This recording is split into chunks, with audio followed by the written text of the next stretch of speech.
On 7 November 2025, Hungary's Prime Minister Viktor Orbán visited Washington and met President Donald Trump. What looked like a triumphant visit, full of praise and energy deals, deserves a closer look. One of Orbán's biggest wins was securing an exemption from U.S. sanctions on Russian oil and gas imports. According to a White House official, the exemption is time-limited to 1 year. But Hungary's foreign minister, Péter Szijjártó, told Hungarian media it would be indefinite. So which is it? Why did Trump grant the exemption? Orbán argued that Hungary is a landlocked country with pipeline energy supplies, lacking sea access, which makes alternative sources difficult. Trump himself acknowledged, "We're looking at it because it's very difficult for him to get the oil and gas from other areas."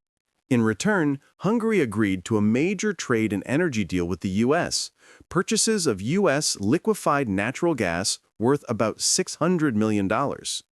Also announced was cooperation on nuclear energy, Hungarian nuclear plant to buy U.S. nuclear fuel, and small modular reactor tech. So Orbán got the exemption, but he paid for it. Importantly, though, there were significant things Orbán did not get. There was no major breakthrough on ending the war in neighboring Ukraine, despite hopes that Trump might revive talks with Vladimir Putin. The Guardian.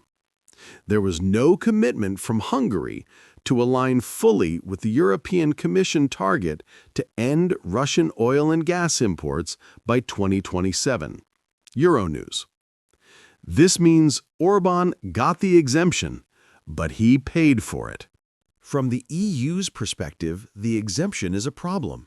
Other member states are being pressed to end imports of Russian energy, yet Hungary sidesteps that pressure thanks to the U.S.-Russia deal.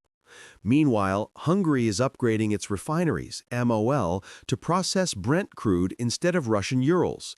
So the economics could shift, but politically the risk remains. The Guardian. Also note, the 1-year limitation of the U.S. exemption suggests this is a short-term fix, not a permanent vindication of unlimited Russian energy imports. Euronews. So Orbán got the exemption, but he paid for it. In summary, Viktor Orbán left Washington visibly satisfied, praised as a great leader by Donald Trump. He secured the exemption he sought and committed to U.S. energy deals. But the deal is not entirely without strings. Hungary must deliver on U.S.-Hungary energy cooperation, and the broader question of its alignment with Europe's Russia energy strategy remains unsettled. The war in Ukraine remains unresolved, and Hungary's dependency on Russian energy still looms large.